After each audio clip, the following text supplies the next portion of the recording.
Petra, Unica, Joan of Arc, Emily Pankhurst, Ada Lovelace, Nellie Bly, Marie Curie, Elsie Ingalls, Helen Keller, Harriet Tubman, Eleanor Roosevelt, Rosa Parks, Malala Yousafzai, Marsha P. Johnson, Michelle Obama, your mother, my mother, all the women who have fought and died for equality and freedom.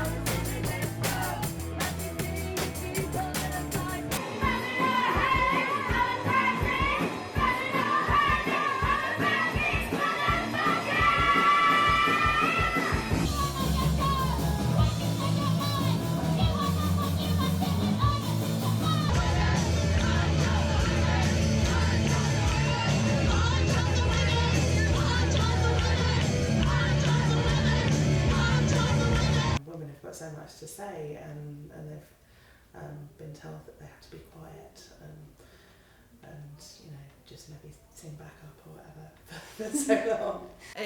When I first started being in a band, it was the late 80s, early 90s, so I was more influenced by the punk movement, post-punk movement. Little girls should be seen and not heard. Riot Girl was a little bit later than that, but certainly I remember Kathleen Hanna coming to Edinburgh and getting a ticket, although I didn't see her at the time. This next song was written because there's all different kinds of ways that people resist, and you might look at a girl and go, oh, she's not a feminist because she looks like a mall girl. Suck my left one! I was very much influenced by that, just her attitude and encouraging women to make music and start bands. Also, are you going to sign up to the next turn of GRS? Are you going to take up an instrument in Are you going to move to Scotland? I mean, I guess I have to now. Absolutely. Yeah. Involve also DIY, involve fanzine making, involve, you know, events, books, poetry, lots of different fights. Her insistence that that was something that women could and should do. About how it was male dominated, and it is the truth, and I've lived that. Like, songs from a man's point of view are sort of the default, so it's noteworthy that we're women writing about women's stuff, because mostly it's not, because of the massive imbalance. So I grew up in Leeds, and when I was 18 I was like squatting in Leeds and stuff, and yeah, listening to like Huggy Bear records and stuff like that.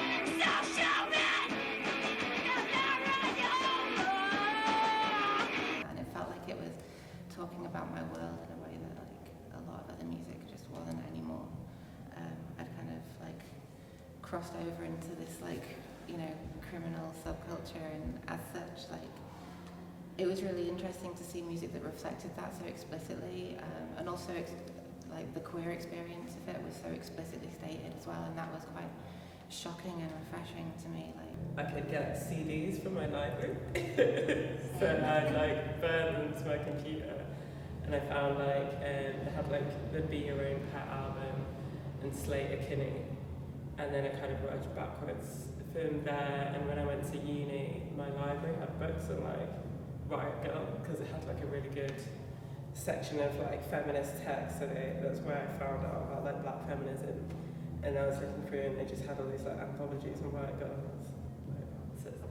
So that's when I kind of started reading about that and like listening to that music, and it just felt really like raw, I guess, like, and I don't know what's the word I'm looking for, like it's not overproduced, and yeah, it felt quite like accessible. I was a teenager when Riot Girl happened, but it was in the small village in the northeast of Scotland, so it didn't really filter up to us. Yeah. So at the time I was listening to Metallica and things like that. But when L7 came out, I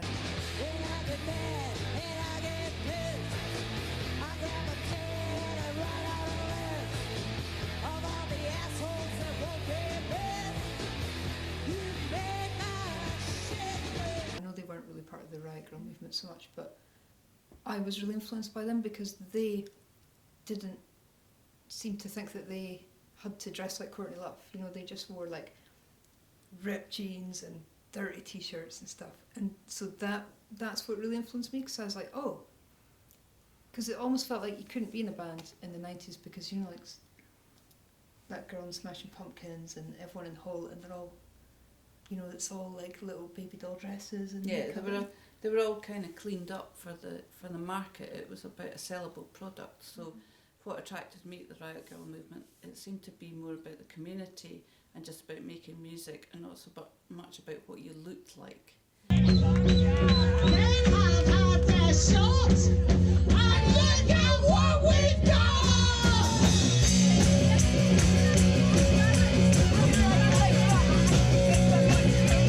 You know, when I asked you earlier whether you were in a band, and you Yeah. went, oh no. And I think that's often quite a natural reaction for kind of non-male people to put themselves down a little bit and think, oh no, I couldn't possibly do that. You know, I'm shy, I couldn't, you know. For me, just me, I can never run. Then tell me that you gonna let me off the hand. Am I good enough for men like Hillgobred? I thought you was the way that you. So many people, women mostly, are like, oh, I wish I could do that. So you absolutely can. Yeah, anyone can. I hate the word talented as well, that really gets on my wick. But yeah, I think that's something that happens to you as a little girl. You know, even you're told not to show off, not to, you know, make much of yourself. I'll take your heart, slice it in two, wrap myself inside and give it back to you. I'll make you feel warm, I'll make you feel fuzzy. I'll climb back out and you won't stop thinking of me.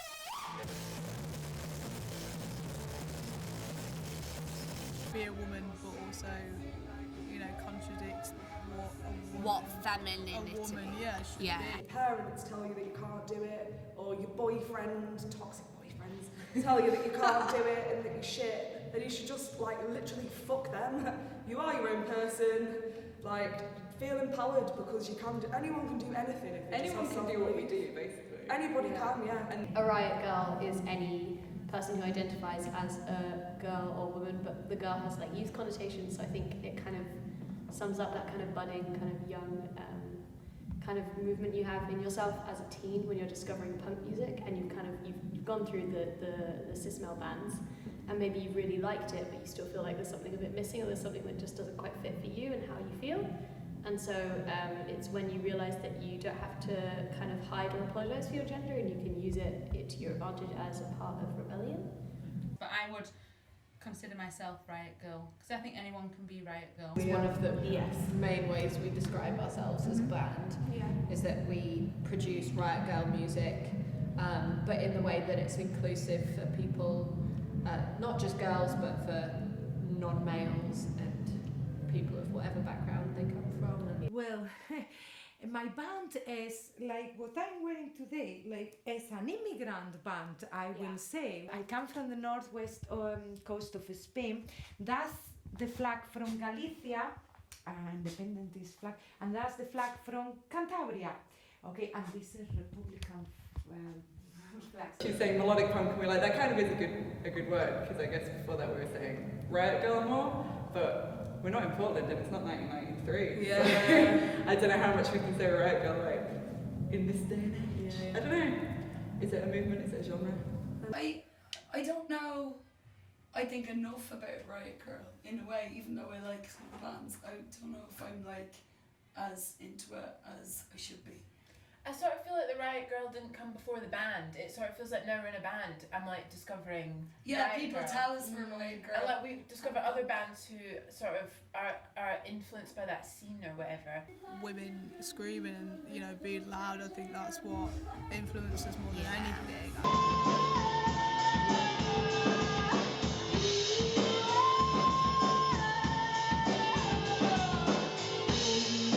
I recently came out as non-binary not too long ago, and with that, personally, I'm having a little bit of a harder time with the name too, because I still want to be building community and that kind of stuff, but also I feel like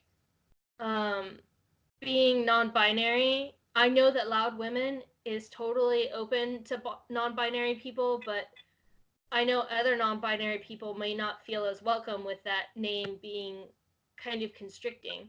Riot Girl is more of it's a political statement more than it is like a genre. It's a message that we're trying to spread. But I think there's definitely things in Riot Girl like Girls to the Front and stuff that Yeah, for sure. that will always reference. The Girls to the Front thing is really important. Girls to the front. I'm not kidding. All girls to the front, whatever that means to you, come forward. I guess what we have in common is we have a message. Yes. It's definitely what we write about is like stuff from a woman's point of view. It can be really weird if we write it from a guy's point of view. Yeah, unless they're like Kate Bush. Punk rock, hardcore, definitely political, I will say fiery and humorous. We together are going to squat. Our thighs are going to burn and we're going to go down together. Come down with us, people, come on. Squat, thighs are going to burn, no pain, no gain. That's it.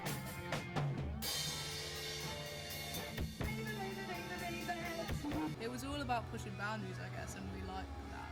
So I say that Riot Girl existed in a historical context, and feminism back in the 70s, 80s, and 90s was a very different place to where feminism now. People now can make music having never necessarily heard that music. Like you can make something that sounds like Kraftwerk and you never heard Kraftwerk, but you've heard the people who influenced them. Because with Spotify you can hear everything. So I was definitely already listening to like Sleater-Kinney, Bikini Kill and stuff, but it's not my main influence. Meeting these two and like getting to know their music senses, like that has influenced a lot of me. Like I didn't know a lot of the bands that Karis listens to, but now she's transformed me and like, I'm a new woman. I think like a lot of the bands that were like involved in the Riot Girl movement years ago have like paved the way for like people like me for what I do now. Liberation, empowerment, and love. Yeah, and on a personal level, just being inclusive to like everyone, just being friendly to whoever you meet, really. Not being an asshole. But what we're doing as Witch Punks is adding more layers to that and creating spaces for women to be joyful and fucking angry. All different kinds of stuff to do with race and class and gender. People with disabilities, people of colour, women, trans people, and it's just really fucking nice to have such a nice community of people. People of colour, queer people, femme-presenting people, transgender people don't have a lot of representation, but in this community they do.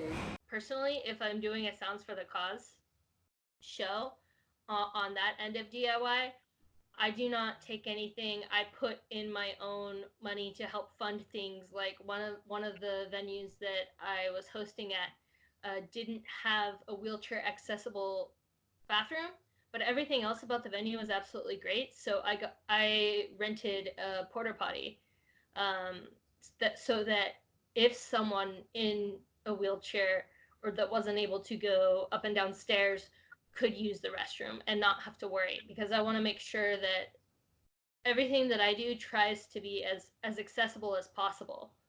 And it's welcoming and it's accessible and does a lot to support them and give them like a creative outlet. Putting to the forefront in pretty much everything that I do is I've been disabled for a long time, and I've had invisible disability and I've had visible disability, but visible disability wasn't until more recent years.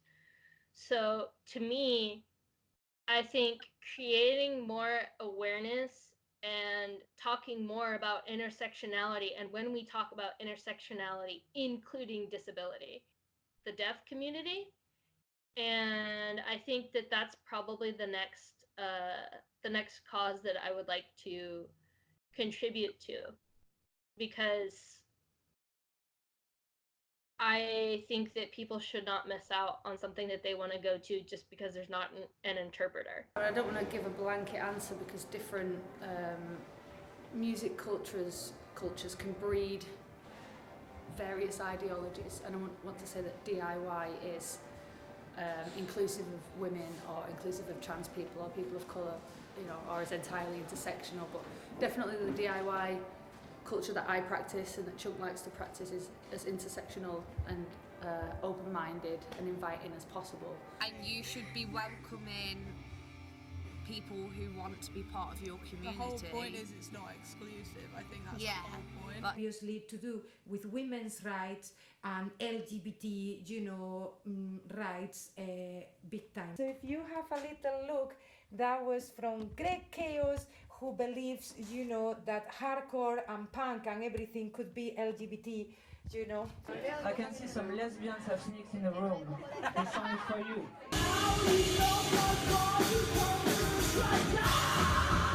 You listen to me! You listen to me! You listen to me! You listen to me!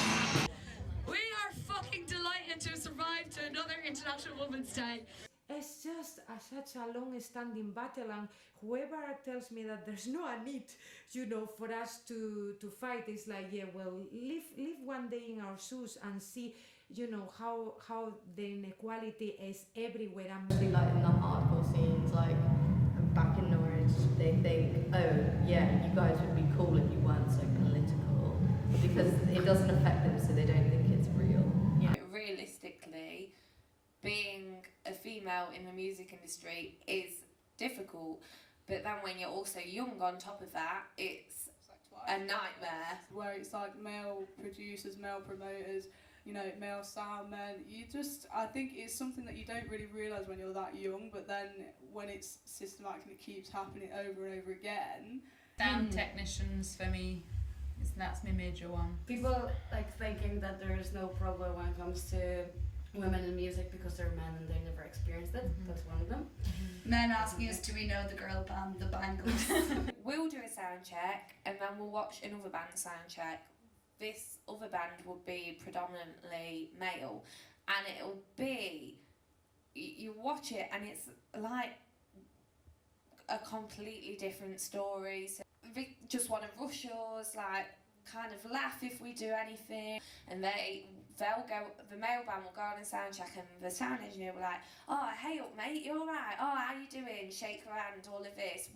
Hi, like blunt talking, and it's like, we're not a joke. There was a guy who was the boyfriend of a girl organizing it, and he was accused of being a rapist. So they had to cancel this 1 year. Well, like, oh wait, sorry. Maybe you saw it. The bands that came over from like cities like that, England, they still, because they had the venue, they're like, fuck this, we're going to play anyway, it's going to show up, like we're not going to let one, a bit of a nice, like first on the road and everything for everyone, but it's a shame that this happens. Just when like men promoters or promoters in general say that you're not right for this like lineup, and it's just like we're always the token women.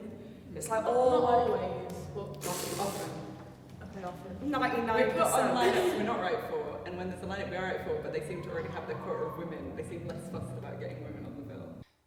People will say, oh, there isn't enough females on this lineup. Someone will say, oh, well, it's just about how good musicians are. When actually, no, there are so many mainstream female artists.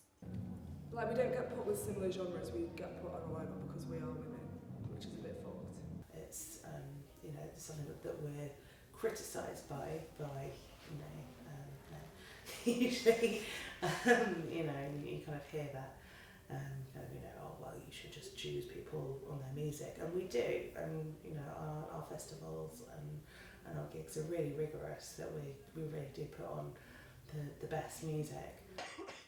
But it's always concentrated on male, indie, white, rubbish. Not rubbish, okay. So it was mostly like men in the audience, but very particular kind of vibe. and like looking out to a crowd and they're all just like kind of defensive, doing the. That's not an exaggeration either. It's not. It's not. It was like super, felt really like hostile, intimidating. You know, we're not anti-men. We don't want them to clear off entirely, but there is space for women.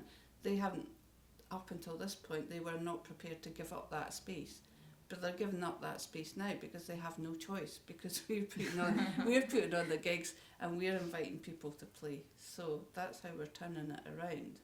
And you just feel like they're like, no, but they can't even play their instruments or And I whatever. think when I feel like it's a crowd of people in the scene or people who like appreciate it, then you almost feel like you have less to prove. Whereas I feel like you're always trying to prove yourself.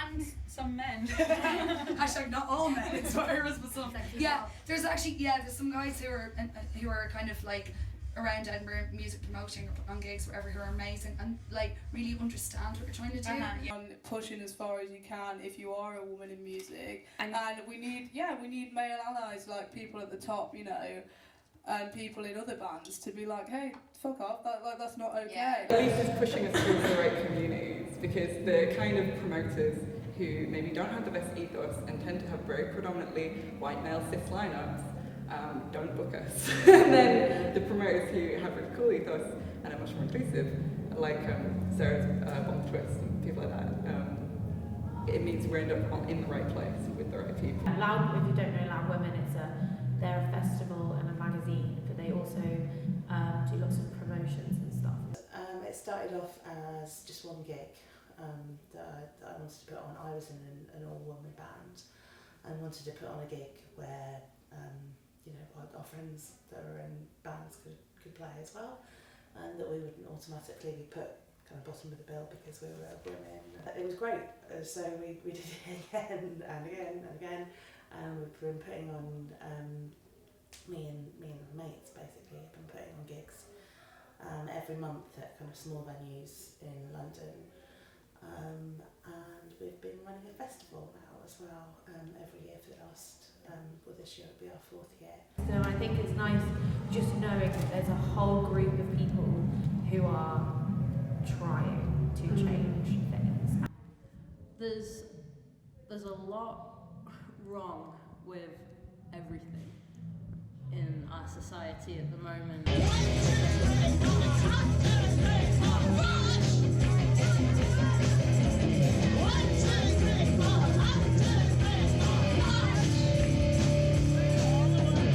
And see, you know, how the inequality is everywhere, and sometimes women take generations to just attain an okay status of life, because poverty is inherited, you know, from one generation to the next. They don't have the same chances.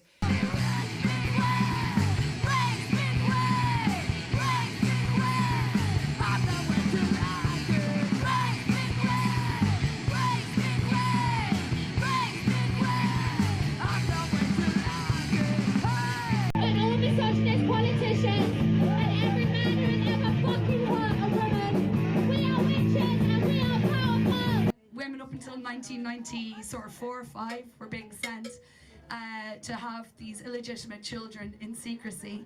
And it also came to light that in Tuam in County Galway in the 50s, they were just putting babies' bodies in a septic tank and telling the mothers they didn't know whether their children were dead. Also, they were faking birth certs, and they're actually selling children to American couples who couldn't conceive. So the Catholic Church and the Irish government worked together to create fake birth certs and tell women that their children were dead when really they had been sold to other families. So happened in Spain as well. Yep. Thanks, Catholic Church, spreading your love across Europe. We haven't even begun to heal. The Irish government don't know if it's worth really doing the DNA tests on the remains they found in these septic tanks. We'll see. My granny or other people used to say, like, history is forgotten very soon, too soon. For example, even in Spain, right, that it was Franco, we had a dictator, we are far behind the rest of Europe in many things. Fascism is just taking all over the world, as in different countries that have not traditionally been like that, like your Brazil and stuff, and it doesn't matter whether you're poor, whether you're rich, like it's getting to the people. Nobody would have there, at least here in the UK, to make a racist comment in your face, like even just 15 years ago. And in solidarity gigs, we collaborate with the all anti-repression forums. Actually, this is from them, and it's Migrant Pride. I love playing in North Carolina. I'm boycotting. My manager called me, and he's like, "Oh, do you want to join the boycott? Now's the time." And I was like, "Fuck no, we're going to North Carolina." So I'm a touring musician, right? We're touring musicians. I've been all over the U.S. I've been to every single state, and I've used every single truck stop restroom there is out there, right? And I want to tell you what I found to be true in every single truck stop restroom out there, other than a general lack of cleanliness, is that there is always, always, always something racist, homophobic, sexist, or otherwise bigoted graffitied onto the bathroom walls. Swastikas, KKK signs, people who think that our president is a Muslim terrorist, people who think all Muslims are terrorists. Those are the type of people that you should be afraid of in public restrooms. And I'll tell you what, they're fucking everywhere, unfortunately. So until I have some insurance that I'm not going to be attacked by someone like that in a public restroom, I will be pissing and shitting outside like a dog.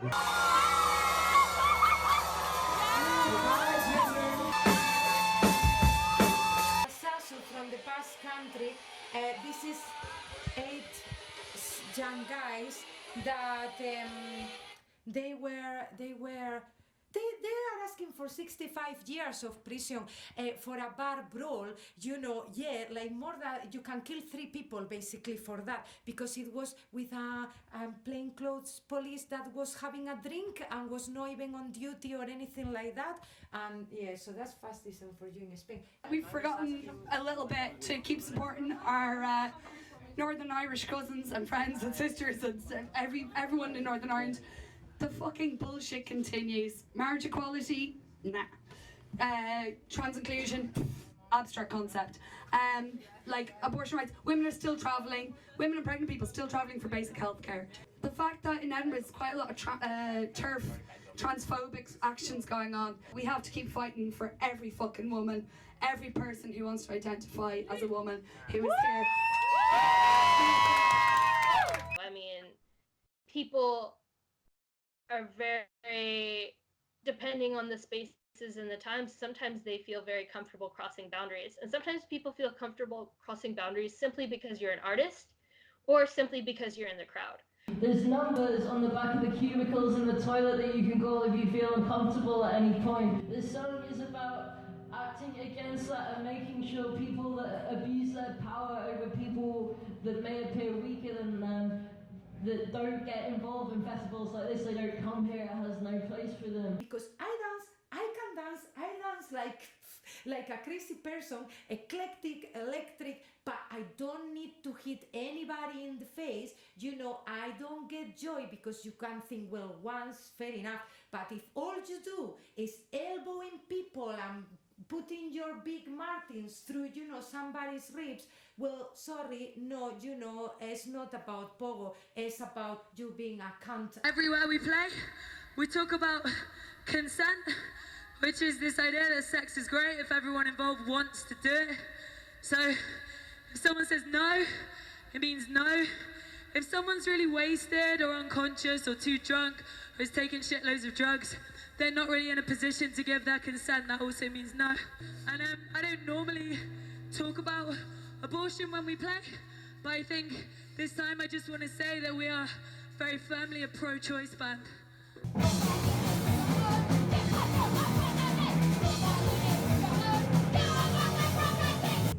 It's something that's just known in circles, like that this person's done a bad thing, but nobody's people don't want to come forward with that information. It's like having the headline makes it all legit, but it's still, if you know But about still, it. you know about it. It's still, it's like you only do something about it if it's being like public knowledge and you feel like you should. And in a way, should stop listening to this back. And it's that waiting for permission that still perpetuates the scene, and that's a thing that a riot girl wouldn't do. So I think it's the idea of safe spaces, especially with the fact that GRS is trans inclusive as well, is so fucking important, because it isn't fucking safe in Edinburgh.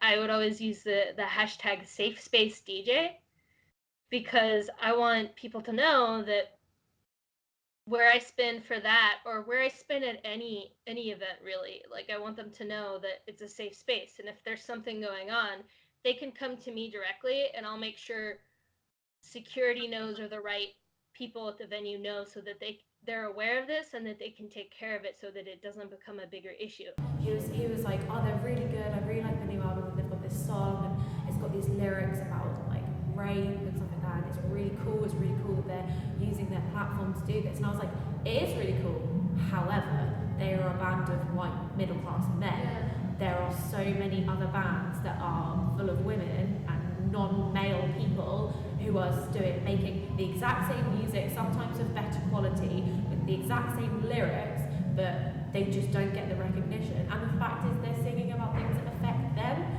Women can sing about a particular topic, but as soon as a man does it, he's so brave. Yeah, and like so brave. The shit that you get for like, you know, singing about things, or even like the way I use our social media, it's exploitative. And then people are like, oh, you are so brave to sing about this thing. Even like singing about themselves, they're singing from like a working class point of view when they're not, they're middle class. Yeah, it's really so strange. bad. It's so bad. Often, kind of women, when they pass a certain age, kind of they lose their voice. I literally use my voice, but they kind of lose their voices even more. I shall use my voice to amplify the voices of my fellow Dorises. As a response to that, like girls feeling fed up, you know, of not having their place. So they say, you know what, we're gonna take our place. We're gonna take our place, and we're gonna think about things that concern us, and we're gonna talk about tampons, and we're gonna talk about like how I don't appreciate you grabbing my arse, how I don't appreciate your catcalling, and so many things, you know, that were relevant to us. I use our social media because I use it as a platform to talk about shit. The amount of times I get people trying to argue with me, or backchatting, or saying this isn't true, you can't feel this way. It's frustrating being a woman making music. It's frustrating, and it must be I can't even begin to think how difficult it must be for trans people to be doing it as well. They told us we were girls! How did I look and cry? They told us we were girls! So they claimed our female lives! And they told us we were girls! Our femininity doesn't fit! We're fucking future girls! Living outside society!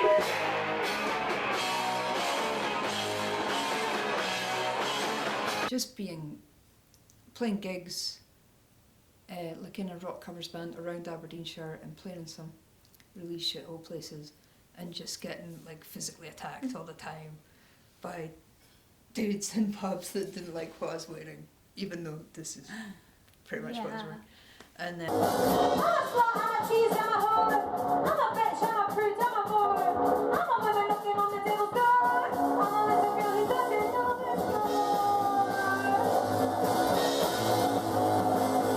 so I got pissed off about that and started a zine called She's Pretty Good for a Girl.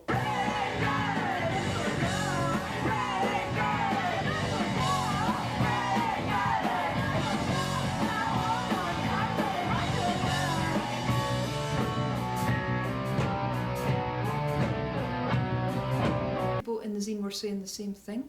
Like there's about 5 different things that women musicians experience all the time, and it's things like if you go in a music shop, they're going to be patronising. If you apply to a job like a musician's wanted ad, they're going to fixate on how you look, you know, and if it's a guy that doesn't have to. And like the same things kept coming up.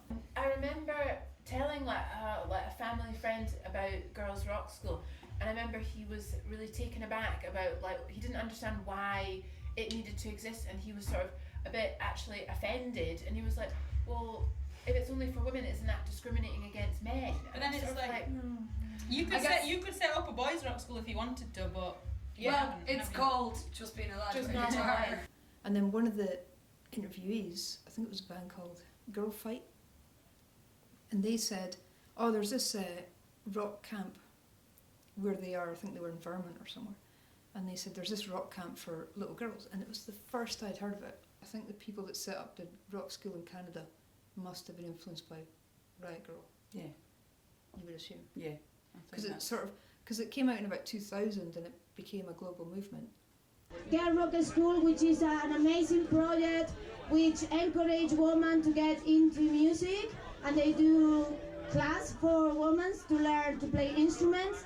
I'm proudly part of the first intake in the Girl Rock School of Edinburgh, and that shows you, because I sing an advert, I seen it, and I was like, you know what, they caught my attention. You're a girl, you want to do this, like, just come, and we're friendly, we're non-judgmental, and that was all it takes. It seems more important to do it now because we're at like such a low point.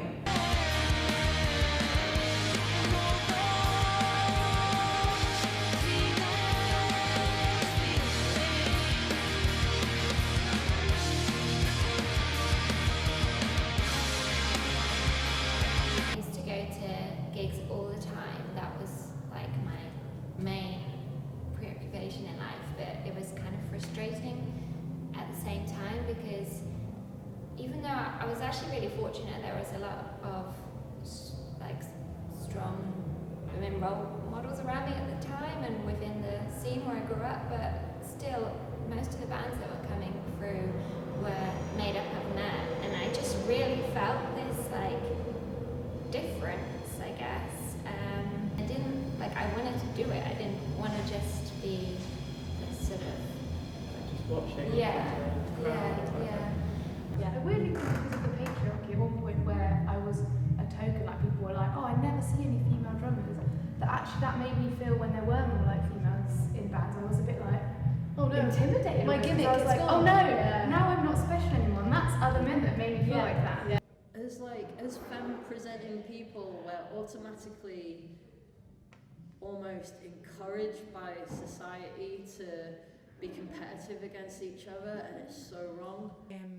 If there was one female band or something like that, or one girl, like often it would face a lot of criticism, because at that time it was probably the only one, and even sometimes coming from other women, because those women were patriarchy, because they, the thoughts and all that were put into that. For instance, in my own experience, sorry guys, I've been since I was 16, like always, like, going to gigs, like if you would squat at a house to do practice rooms, like, and you'll be like preparing that house, being there, hanging out, everything. Yeah, I know that, of course, I need to empower myself, and I need to say, well, I want to learn to play this, but when like nobody ever, no matter how many hours you spend on there, like says, oh, by the way, at the moment Sonia must be interested because she's always here, she goes to every gig, like, would you like to join us, or would you like to learn something, or like nothing.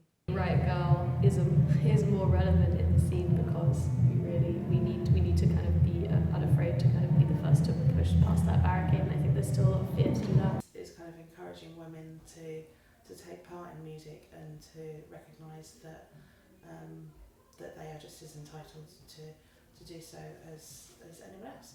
You don't need to go and get expensive lessons and buy an expensive guitar and all this stuff. You could just learn yourself with just other women that know how to do it helping you. It doesn't have to involve any money at all. If your guitar breaks, we'll show you how to fix it, like women supporting other women. Get your pots and pans. So we need these back. These are kitchen utensils. And like we were literally downstairs a minute ago speaking to some people who have just started a band, and and they were saying that they've got their first gig in like 3 or 4 days or something, and one of them was a promoter, and they're actually putting us on in Bristol, and I said to them, "You're going to be on the bill, aren't you?" And they were like, I hadn't thought about it. I was like, "You're going to be on the bill." It was just refreshing to have girls playing music that was not in no shape or form innovative or new, but just different to everything else that was being played.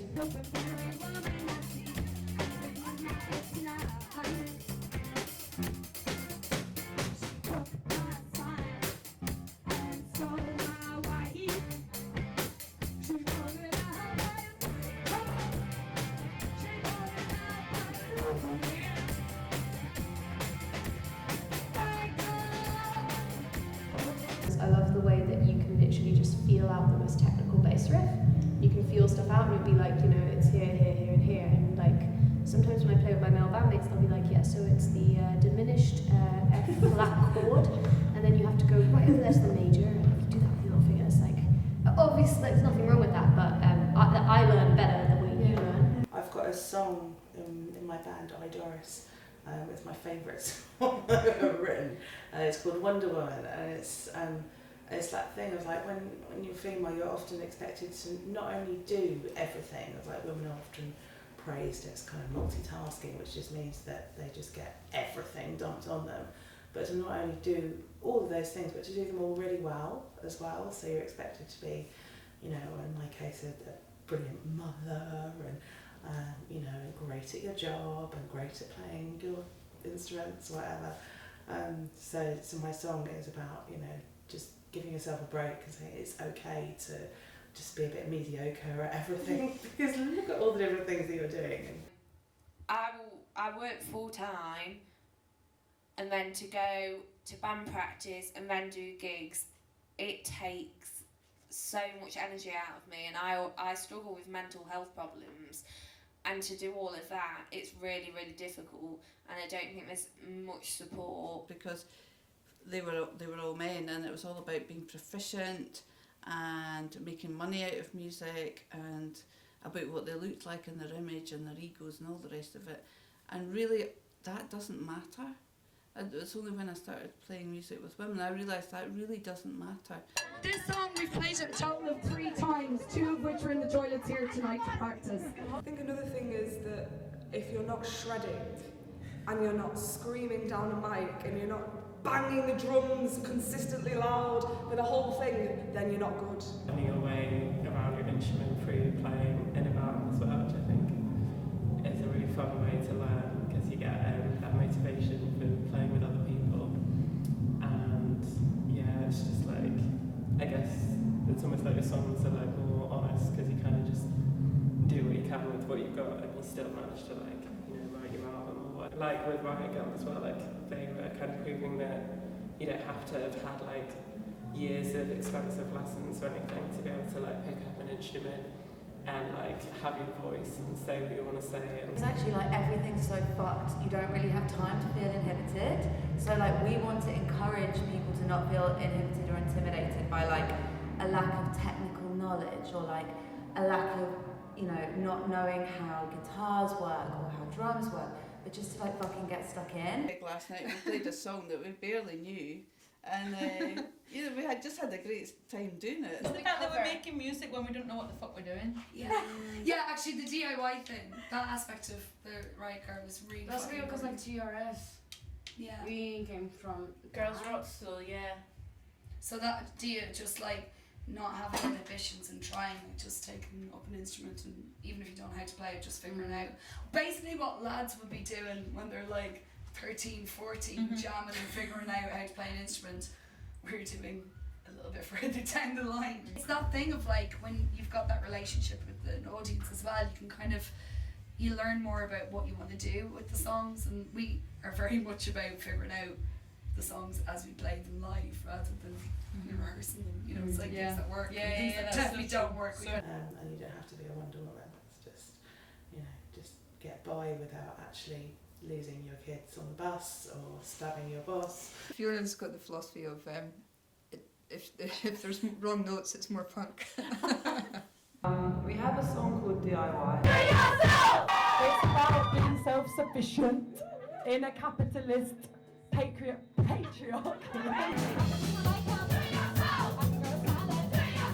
And I think like why that song being so popular and why we keep playing it to our audiences, even though it's one of the first songs we ever wrote, is because it goes to the heart of why our music feels important right now. It's about people taking control of their own creativity and teaching themselves how to play musical instruments and figuring out how to tour and how to like make zines, how to promote your own band, like without using a manager or like traditional fallbacks of like male-dominated music. I think it's important to be in control of your own career, whatever you do. DIY means, for us, not sacrificing who we are, what we want to do, what we believe in. But it's fucking hard work. Like, we've done what we've done. We've played like Rock City, you know. We got there on our own, like without anybody. Yeah, this is the helping us out, thing. you A know lot what of I the mean? achievements we've had are through us. It's expensive, but we don't have money. It's really hard work, but it's really, really rewarding. DIY is when you don't need anybody to help you make your art, and I think for women that's like so important because a lot of the labels, a lot of the booking agents, etc., are men. Not always true. Recorded some in rehearsals, like drums in rehearsal space, and then the rest in my bedroom.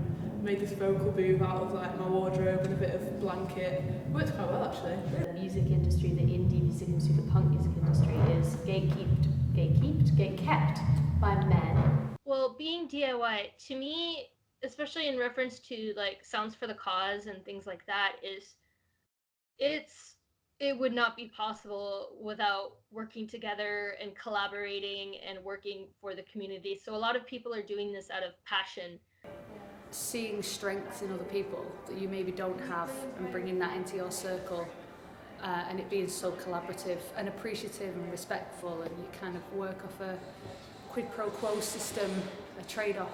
Strength in numbers, really. So if lots of people know that Loud Women is a great festival or a great event or a great community to be part of, they will support the event, which means that kind of smaller bands don't need to ride on the coattails of a bigger band. That the bigger bands are the nightmares to work with. I don't want to work with bigger bands. I really like working with DIY bands who all play music but also do different things. You know, they make videos or screen print or drive a van, take photographs, whatever, or just have contacts in Europe. I think DIY really speaks to that network of just of openness, I think. I think when we ever play with women, we really make an effort to really reach out and befriend them and offer each other anything we have to give.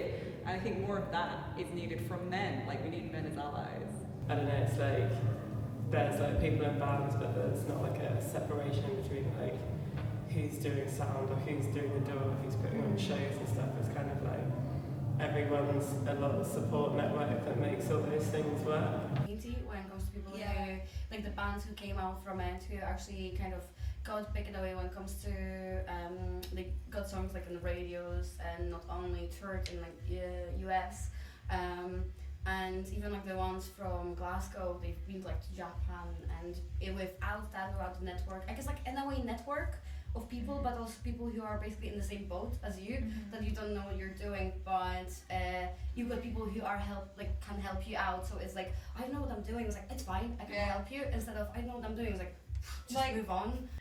Our communities are intersectional. When we talk LGBT and feminist issues are so intersectional, I feel like the arts and the creative forms are very intersectional too. And I would like to try and work to really connect and collaborate with all forms of art too. Whichever creative sector you're in, whether you're an artist or a musician or anything like that. A place where you can do it and not like you're struggling for it. For example, like there's been so much of places closing down. I think it's so much shame. But the hopeful thing is, I feel like even though places close down, people are finding more and more spaces to put on events, and people are just having to be more creative about where they put them on, and they just find pubs and like people. It's more DIY because people are having to bring their own PA, bring their own amps, and it's like even if the venue's closed down, they're not. You know what I mean? It's not putting the scene off. I mean, I don't think DIY has to be like you can't get any help. Yeah, but true. Yeah. It is difficult because sometimes bands say they're DIY and then they're managed and they don't produce or mix their own music, and you're not super sure at what point that still counts as DIY.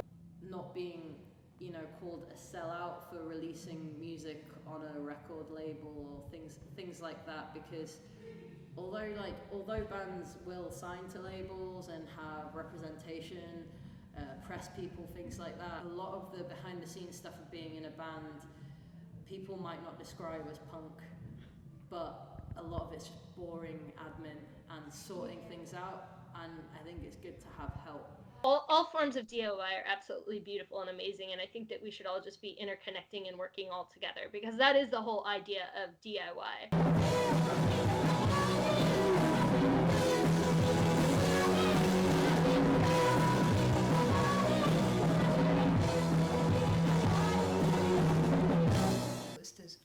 It was kind of like petering along, and then punk happened. But a lot of the women musicians said that's when it turned around for them. That then, because they were like, oh, I could just pick up a guitar and learn 3 chords and be in a band, and it was like a light bulb moment.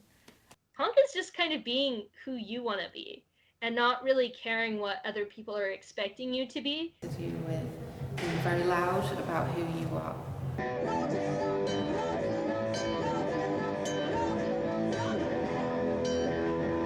Quite an empowering thing that I think anyone should be able to harness. But you can make it into your own thing as well. It doesn't have to be the stereotypical like bands that you think about. But punk isn't to us. Punk isn't actually really about being an arsehole. Yeah, it's not about having the attitude, and all will say, "Oh, I did this because it's punk." And I'm like, "No, you just did that because you're a dick." I think that punk really is about when you come to a realization, when you grow up, or you have dreams and hopes, and they tell you that kind of everything is possible, and then when you grow up, they tell you, no, you cannot be an astronaut, or you cannot be, a Formula 1 race driver. So when you come to that realization and you don't want to conform to giving up your dreams, then you rebel against that, and that's punk.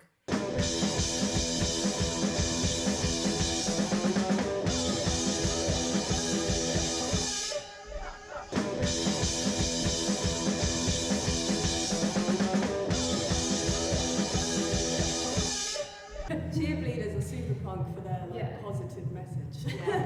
I think sometimes in like punk scenes it's all quite angry, and it's quite different to go out and just be like, be who you want to be. Yeah. Like, yes. That girl thinks she's so pretty, she got eyes like in town. That girl, she holds her head up so high. I think I wanna be her best friend. It's also a way of dealing with feelings. Say it doesn't have to be this sickening. That tortures me. Dealing with feelings, for example, when somebody has been abused or failed or things like that.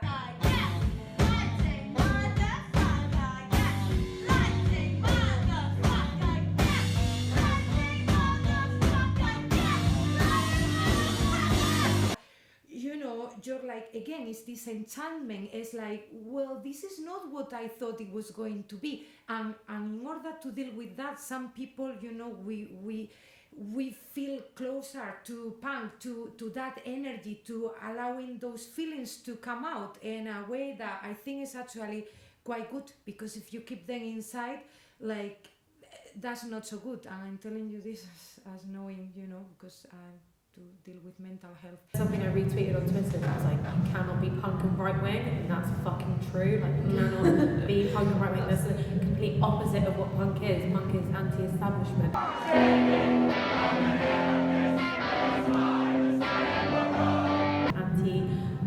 The natural order of things. It's an ethos that's trying to change the way that everyone views everything, like systems of oppression and class systems, and comes hand in hand sometimes with like environmentalism, feminism, veganism. It's kind of a lot of the ethics I can really get on board with. Sometimes it's like there's a lot of gatekeeping and like stuff like that, but on the whole I think I'm punk too. I am punk because it takes a lot for me to tour and to play music and to write songs, and it took me years to get to that point. And I've always been very conscious of the fact that a lot of cis men can just do it without any thought, and it's it's praised and rewarded. It's not necessarily about what you sound like, I guess, but it's about a way of doing things. And it's so different in that everyone can look the same, but someone might be a punk and someone might be, completely different. I would say I don't adhere to necessarily one's general idea of punk aesthetic. Value and belief-wise, I'm very much punk. Like, don't look like that. I look like I'm like listening to Fleetwood Mac or something. But I think by doing that therefore that also does make you punk. So that's a very interesting question. I love so much punk music, like all the time. That's all I listen to, literally. But I'm just like, flares. And I'll still go to punk shows. I don't really go to hardcore shows anymore, but I used to when I was a lot younger. And I'll still go to punk shows, and I still love it. And a lot of what I consider about punk is kind of like forging your own way and maybe not feeling hindered by like, I don't know, the way things are supposed to be. It's about following your dreams as raw energy and really like not caring about what other people might think of your attitude.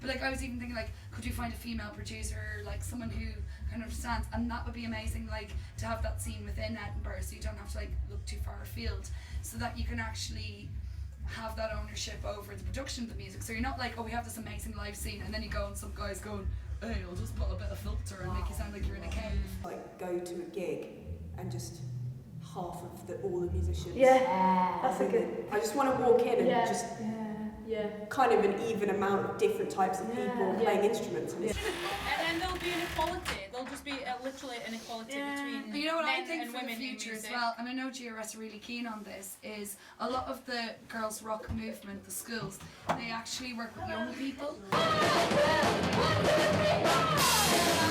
Because I know that I have done this before. I go and I go, oh my god, there's a woman in this band. Yes. Yeah, totally. I don't want to have to do that. Yeah. I want to go in and be like, cool, a band. Yeah. Like that's normal. Well, it would be great if we kind of eventually reached a point where you didn't need loud women, where you didn't need to do the thing of choosing people because of their gender.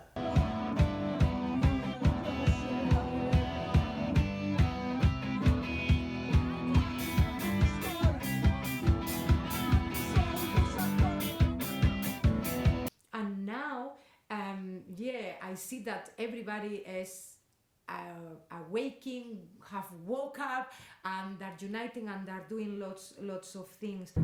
I think that it's been interesting in the last sort of 12 months that there's been more like inspirational butch women in the public eye.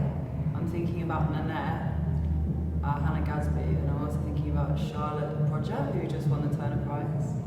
And they're both like really like amazing, like inspirational, creative, like out of the box sort of thinking butch women. And I think that's really cool, really inspiring for people that like are masculine presenting or whatever. So like that's been like a really nice sort of upward trend that I've noticed recently that's been like cool to see. There's more of us making a noise than people start to notice. It's, I mean, more in small venues, but I feel like you go to pretty much any small venue and the sport band will have women in it. Yeah. I mean, we were at a gig last night, everybody on the stage was female, yeah. So that was 3 bands, and then the gig I went to the previous Friday was a launch of a single by one of our Girls Rock School bands, and there was 10 people on stage and 8 of them were women. So there's something happening, something is turning around, and I don't just think it's because of the gigs that we go to, because even gigs that are put on by other people. We've been running the school for 4 years, and in that time we think that 100 bands have developed from the school. They either develop in the school or they develop between the school and the showcase event, or they develop after that in a kind of, like you say, in this kind of sideways way. But it's 100 bands, certainly. There's 400 people have come through the school so far. So we're putting on a gig at the Royal Albert Hall on Sunday, which is, I'm just going to show off about it. And my band's playing, obviously, because that's the perk of the job, is that I get to pick the lineup. So we've kind of gone from playing in, and we're still playing in nice little scummy pubs in London. Because I guess Riot Girl carved out a space for DIY musicians, especially women, and hopefully what we're trying to do is just carve out a bigger space and make it more accessible and more inclusive. And so it'll just gain momentum and get bigger and bigger, and then we can take over the fucking world. Feminism is everywhere and is here to stay. Riots, yeah.